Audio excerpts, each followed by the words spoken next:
ገብርኤል እኮ ነው አስደሳች መልአክ ገብርኤል እኮ ነው አስደሳች መልአክ ትርጓሜውም ሰው የሆነ አምላክ ትርጓሜውም ሰው የሆነ አምላክ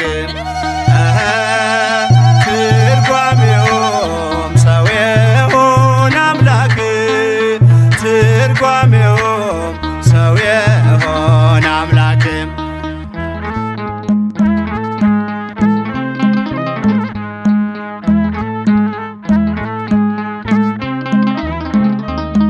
ንውጽውጽታ